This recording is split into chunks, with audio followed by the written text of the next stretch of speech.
So welcome, thanks to everybody for stopping in. It's a little different doing presentations in this capacity. It's very hard when you don't have engagement and faces to look at when we're doing these. So please, if you have the ability to unmic and if you want to ask questions throughout the presentations, please feel free to just sort of type in and ask the questions as we go along. It'll be much nicer for me to hear some voices anyways as we're doing this. So basically, I'm going to talk to you today and hopefully not take up too much of your time, but I just want to talk to you about accessing talent from McMaster University and some of the different ways that you can do that and potentially support your business. So as you well know about McMaster, we have an international reputation for our programming. We have 6 different faculties of students that we work with, including in addition to our arts and science specialized programming. We're a very large and complex institution, and if any of you know us or have tried to navigate through McMaster to find what you need, it is very complicated. There's lots of different departments. There's like 5 different career centers. There's experiential learning offices. So it's very difficult to navigate. We acknowledge and kind of own that, but it is the way that we sort of work, and we just try to find ways that we can at least communicate collaborative messages out to the community. So that's what I'm going to do a little bit of today with you. Just to give it sort of a brief overview of sort of where our talent is coming from, we have a wide variety of academic disciplines: multimedia, communications, labor studies, IT. We've also got some really cool interdisciplinary programs that have been started. We have an integrated business and humanities program. We have biomedical engineering. So really some great sort of interdisciplinary initiatives that have been happening on campus to answer to the needs of the labor market and what employers are looking for.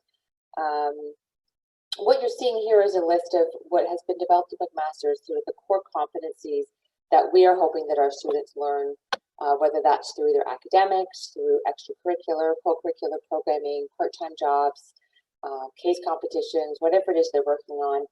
These are really core competencies, and a lot of these are based on conversations that we've had with employers of things that they're looking for, and hopefully aligning our talent with the needs and setting them up for success when they start looking for work. So a lot of these come from, we've got a very research intensive curriculum, relatively large experiential in terms of co-op and internship in some of our programs, and we'll talk a bit more about that. But there's a number of different ways that we sort of try to enhance how students are going to get these competencies, because not everybody has access to the same experiences on campus. So for example, in engineering, we've got a very large co-op program. Hundreds and hundreds of students are able to participate in that every year. Science has a small co-op program as well. Our commerce internship is available, but that's sort of a 12-month commitment. So those students tend to have more opportunities, and especially in engineering with hackathons, case competitions, a lot of industry connections. What we find is that though we've got large pockets of students that don't necessarily have as many opportunities, maybe there's a small placement in a program, or they can select to do an academic placement, but it's not across the board. And really, the university's goal and my goal, something I've been working on for the last few years, is to try to make sure that every student has the opportunity to do something from an experiential capacity before they graduate, right? Work on their skills, build their resume, start building a network, all of those really key things that we work on. In the same respect, and what I've come to speak to is to talk about some sort of more time and cost-effective ways that, say, small businesses, startup entrepreneurs can connect and access our talent, recognizing that not everybody fits a co-op mold. Co-op is very, very structured. It starts in September or January or May. It is either for 4 months, 8 months, or 12 months. It has to be X number of hours. It has to be a paid opportunity. That does not fit for everybody's business model, and we get that. So where does that leave individuals who don't fit a co-op model in terms of getting support and accessing our talent? So I'm going to talk to you about a few things today. This is, and by no means not everything that we do on campus, but things that I feel are maybe more relevant to the clients at Innovation Factory. So one of the things that I had started offering in the last couple of years are what we call career treks. They're really just sort of community partnered projects where we offer free assistance to startups in the community on their short-term projects. Opportunities are meant to be provide students with active learning and real-world experience. So these are project-based. They are unpaid. They're part-time, and you can start these anytime throughout the year. To give you some examples of some projects that have been run,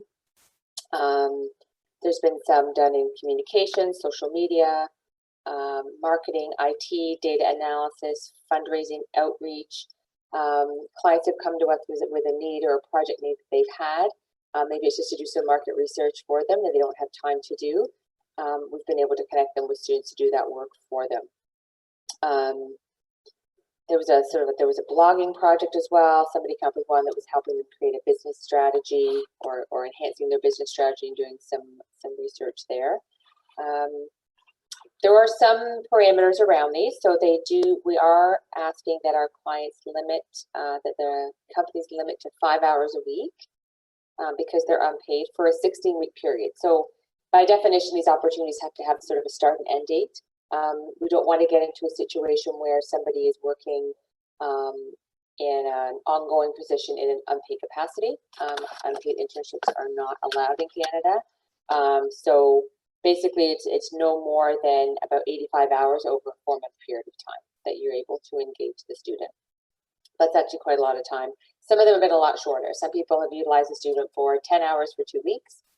Some people have gone a little bit longer than that. It's whatever meets your needs and the things that you're looking to participate in. It's a really great way to screen for potential candidates. Should your business start to grow, you need to do some hiring. It's also a great way to get fresh perspectives and new ideas from the students that are, in the academics now and learning all these new and great initiatives at school. I put up a quote here from one of our career track hosts who hired two, she called them interns, but hired 2 students in the summer. How much help they were and how it's such a mutually beneficial program. So this client actually came from Innovation Factory. And I was just thrilled to get this response back from her and to hear how helpful they've been. And she has since reposted some other opportunities. So obviously there are some great successes that are happening from these partnerships. To just sort of go over what the expectations are from the employer. So it's not huge, and obviously we recognize that your job is to build your business, not to manage staff. So we kind of take care of all the back end stuff with students, but really all we're expecting is that you offer a meaningful experience. So these aren't jobs, these aren't positions where somebody is stuffing an envelope, right? This is a position where a student's going to gain some really industry-based skills and maybe even learn about entrepreneurship. So that mentorship and advice piece, a lot of the students engaging in this are interested in entrepreneurship and perhaps starting their own businesses. So just through ad hoc conversations, some mentorship will happen. Delivering feedback to the students so that they know how they've done. That's always really important. Act as a reference where applicable. And then we have a very short 1-page fillable PDF project agreement that we ask everybody to fill out, just so we know where our students are engaging in the community. And the 2 of you can sit down and go over the project outline, expectations, and things like that. But that's as formal as it gets. We try to keep it really simple. These can help, advance projects within your business. As I mentioned, screen for potential future talent and get those fresh ideas and perspectives that are coming from these up-and-coming grads coming out of McMaster. And again, that ability to provide mentorship, which is always just a great way to hone your own skills and sort of get back to your community. Does anyone have any questions about those career tracks? Feel free to ask those now. Yeah, so I've given everybody the ability to unmute your mic. So if you have a question at any point, please feel free to use the raise hand feature. It'll queue you up nicely and you can just ask or just interrupt. That's fine too. Yeah, I'm okay with that. Yeah, we're totally okay. So if there's questions, please feel free. Okay, so I'll move along. If you think of something, please let me know. One of the new things that I've just started is on here it's called case competitions and challenges. They're more like crowdsourcing of innovation and ideas. So I've partnered with a platform that we're using to do sort of this crowdsourcing of ideas. And what it is that I'm going to show you an example of one where you create a challenge and you put it on this platform that we're using, and students go in and create submissions. So it's kind of along the lines of a case competition, but a little less time intensive and just a little less intensive overall. There's no cost to doing these. We're currently working on one. I'm going to just show you what that looks like in a minute, where somebody has posted a challenge specifically for our international student population that they are currently working on. You can target specific groups. It's very low maintenance. So the company that we partnered with really takes care of everything, which is amazing. You get your own little admin login to go in and take a look at who submitted. There's a rubric in there for you to do your evaluations.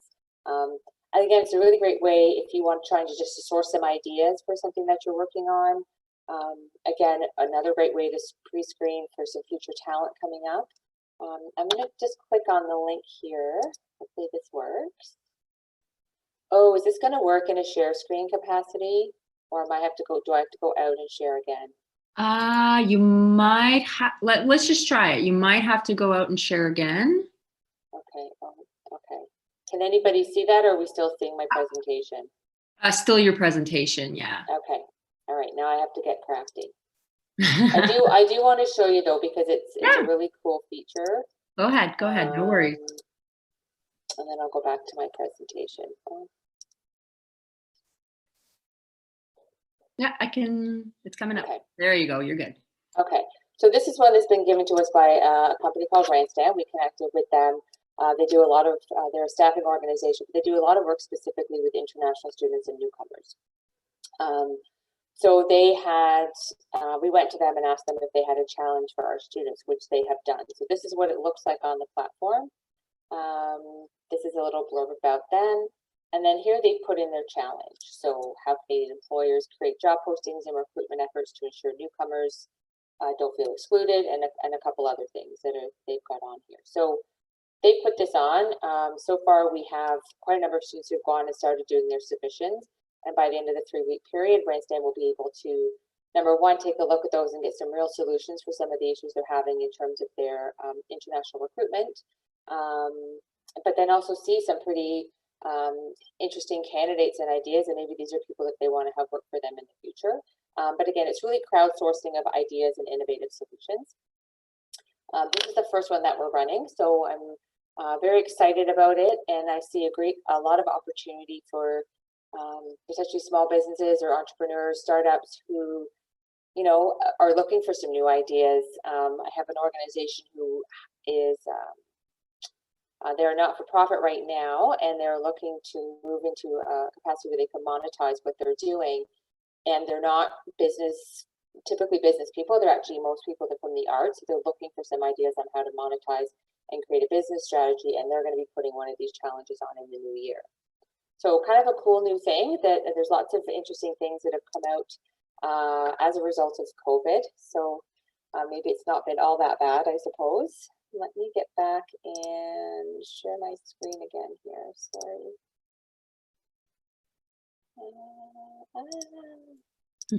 No worries. It feels like it takes longer than it does. It does, because everyone's sort of quote looking at you, right? But they're not. Okay. I have to say, I was impressed by the number of tabs you have open. Oh yeah, I have a lot of tabs, so it's terrible. I never shut my computer off. It's a mess. I'm sure there's somebody IT related listening right now that's cringing at that. So. All good. I think we're all in the same boat. Yeah. So that's a really, like I said, that's a new thing that we've started. If you want to have some more conversations about that and figure out a way that might be something that might help you with your business, please let me know. We're open to hearing all kinds of challenges and getting our students engaged and supporting the needs that you have as well. So, okay. When was this launched, Anna? So this challenge just went up Thursday of last week. Oh, great. Yeah, so I'm really excited to see how it goes. Anything new where we can get the students engaged in a virtual capacity. And our international students, some of them are actually still not in country, so they're really challenged to find experience right now. So we think this is really ticking a lot of the boxes that the students are looking for. Yeah, it sounds great. It sounds great. Yeah. Hopefully people take advantage. I hope so. I think it's amazing. So Yeah. now for some reason, I'm not able to change my slide. So I'm going to stop share and start Okay, again. Okay, I'm just going to go back to it and sort of relaunch it. Okay, if you have problems, I've got it on my desk. Okay. Top, so you're good. You're good. Okay, so I'm just going to go and go from where I was from current slide.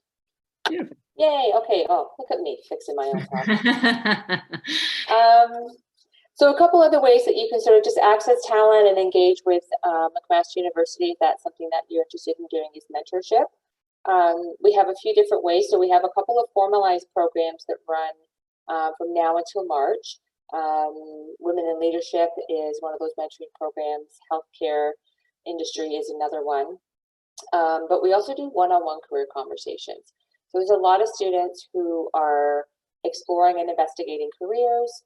A number that come to us in entrepreneurship, because I think it tends to be a buzzword as well. Everybody says they want to be an entrepreneur. I don't know if they know what that actually means and the amount of work that goes into that. So we try to connect those students for one-on-one career conversations. And that's just a great way to connect with students on campus, hear about what's happening, hear about new and innovative ideas that are going on in terms of the academics that they have, and also just, you know, again, hone that leadership and make those connections to some of the students on campus. And again, potential for future talent is great if you can get to know somebody there as well. Excuse me, I'm just gonna have a sip of water. Yeah, so the career conversations are a little bit more flexible, and those can happen anytime. So we tend to reach out and try to source those specifically for students, but knowing that you're available and interested is always a great thing from our end. Part-time jobs are so often overlooked, I think, in terms of getting support for different projects. So these would be an opportunity where, you know, you've got some money that you can pay, and you're looking for someone to work for you on an ongoing basis. So these can be anything, right? These can be customer service job, file clerks. It can be that person that's stuffing envelopes for you, although I don't even know if anyone stuffs envelopes anymore. Maybe showing my age on that one. They could be ongoing, they could be contract-based, but we've got a lot of students who are continuously looking for part-time paid work, regardless of what that is, whether it's, quote, career-related or not. Everything they do, of course, develops skills that are going to help them going forward. But this right now, especially in a time where there's been so many changes, there's been so few, less opportunities for students to find part-time work. A lot of them don't feel comfortable going out and doing part-time work in a face-to-face capacity. A lot of students do want to work virtually. And I understand that everyone's got to do what they're comfortable with. So we are finding this year that students are struggling a little bit in terms of part-time work, which means they're also struggling financially, right, to pay for their tuition and their books and things like that. So I just wanted to put this out there that, you know, part-time work is still a thing. It's a great way to engage with our talent. Again, it can be for sort of file clerk type simple task, or this could be something if you want a social media person ongoing, right, who's monitoring your media for you. This could be something that you do there as well. I'm going to talk a little bit more about co-op, and really just one sort of initiative in particular. So right now we have a career ready fund from the government for excuse me, for engineering co-op students and companies that are in the automotive and advanced manufacturing industries. So the career ready fund is a wage subsidy that is offered to the companies to hire students for a co-op, and it can be 4 or 8 months, it doesn't matter. We are currently recruiting or sourcing employers for the winter starts and the summer starts. So that would be a January to mid-February start, because they can go as late as mid-February to start. Same in May sort of to mid-June start time. And again, these organizations to qualify do have to be automotive or advanced manufacturing, and There's a little bit more information about that can get provided to you as well. So for funding, if you do the Ontario tax credit, which is something that happens in co-op as well, there is a possibility of an $8,000 in sort of cost savings. So I'll explain what that means. So for these placements, if you hire an engineering co-op student and you're in one of these industries, it's $3,000 in terms of a wage subsidy. If that student identifies as having a disability, and that's the piece that our office is partnering with the engineering office on, because we support our equity-seeking students and have a lot of specialized programming for them, that wage subsidy goes up to $5,000.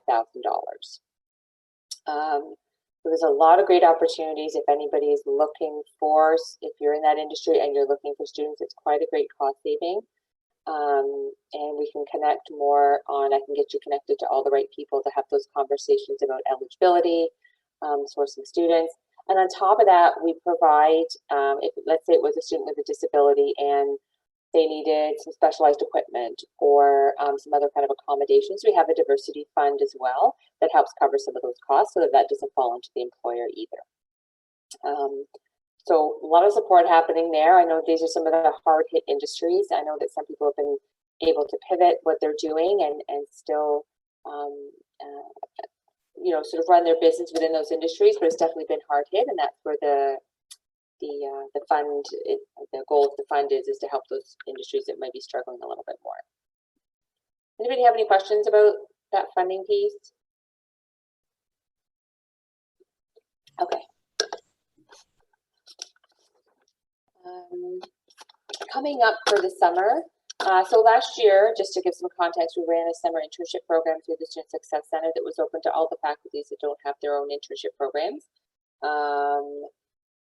And so that would be more sort of your liberal arts, health science type students. I'm going to be honest, we don't really know what this is going to look like this year, but it is going to definitely have some more flexibility. So a typical internship for the summer would be 4 months paid. We're looking at helping these students have these, at least, you know, some experience in the summer.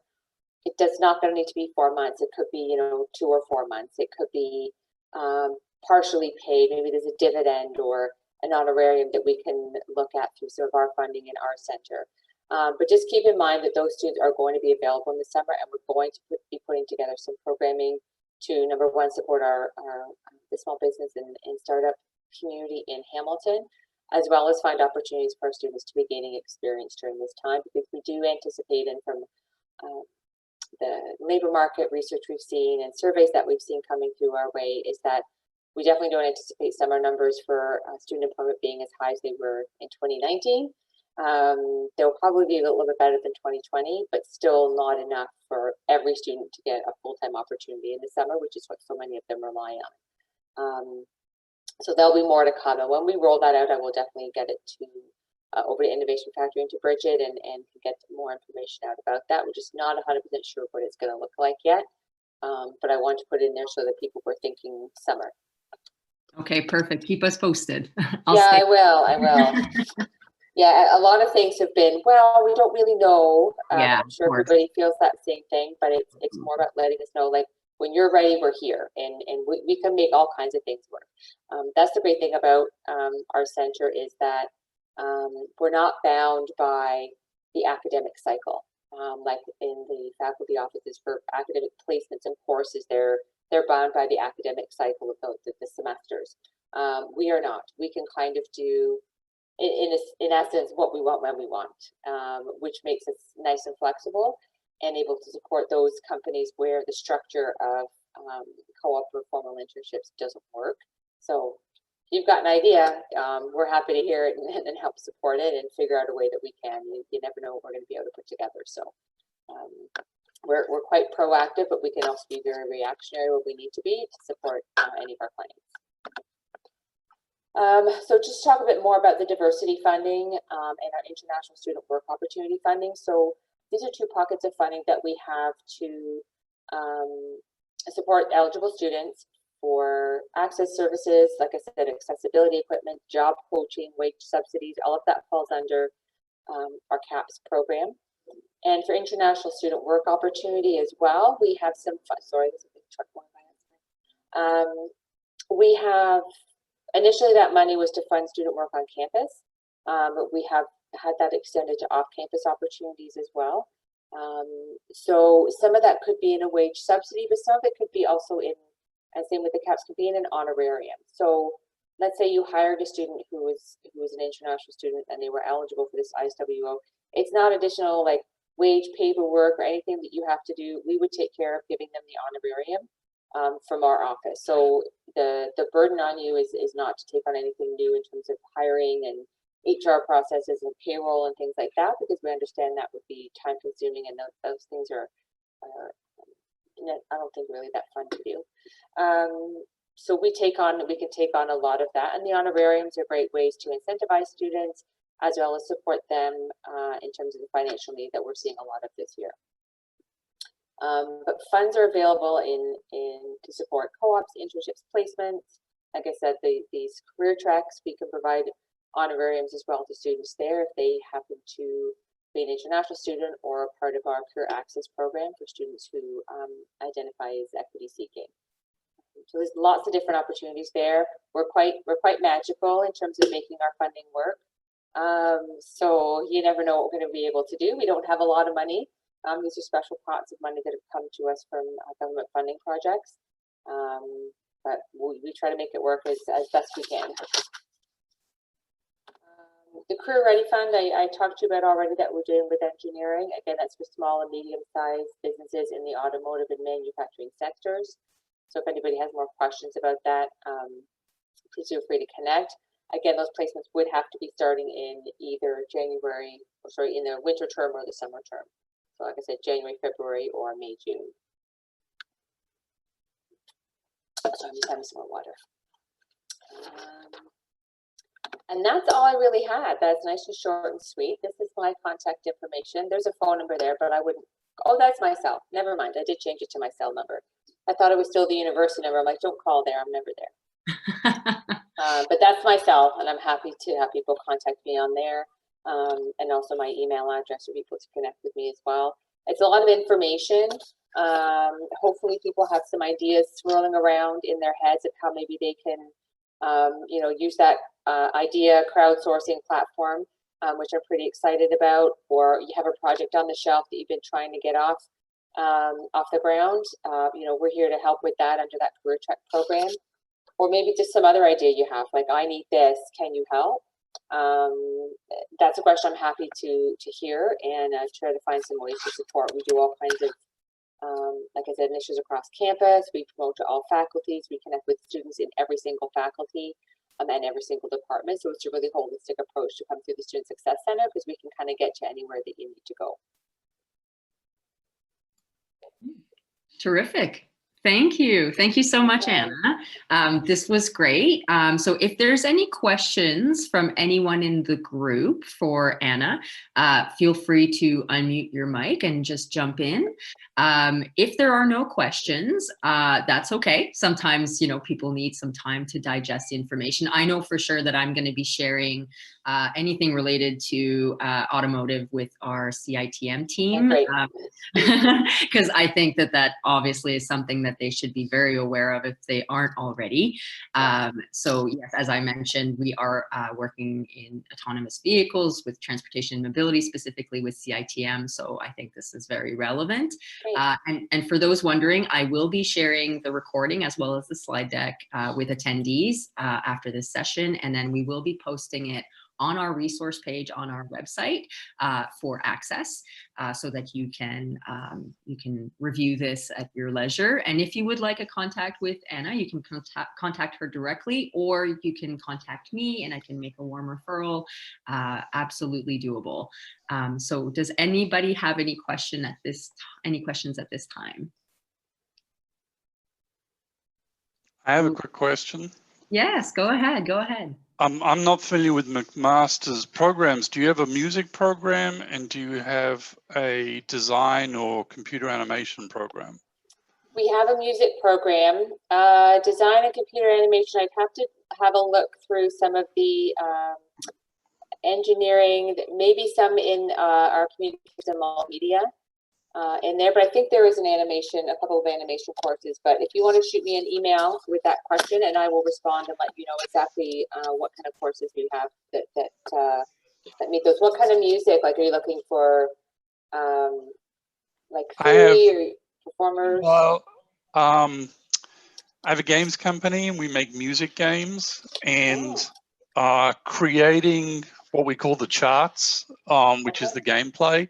You need to have a knowledge of music and digital, what they call digital audio workstations.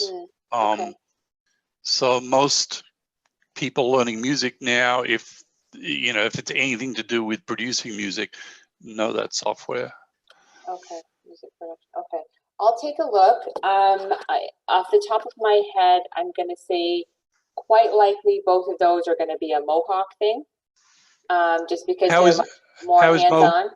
How is Mohawk related to you? They're not really. They're just sort of our sister institution. But I can get you in touch with the director of their career services, anyways. If I don't have these programs, then I will get you connected with Bruce, and the two of you can have a conversation about that. Okay. I'll do a referral through to him for you. Thanks. No problem. Yeah, but send me an email so I can get back to you. Okay, will do. Okay. Thank you for the question. Does anybody else have any questions so far? Okay, well, if that's the end of it, I know that Daniel Fromm wanted to stay behind and just have a few words with Anna. So Daniel is one of our new client services manager. So thank you to everybody for joining us today. Please, again, if you have follow-up questions, feel free to email myself or Anna, and we'll get to you the answers that you need. And thank you to Anna for joining us again today to give us some updates. And it's just been nice to see you after all these months. Yes, it is nice to see different people. Yeah, it's been wonderful. So thank you so much for this wonderful presentation. As I said, we'll have it up on our website. So Raymond Lee says thanks to everybody. So that will be the end of our presentation.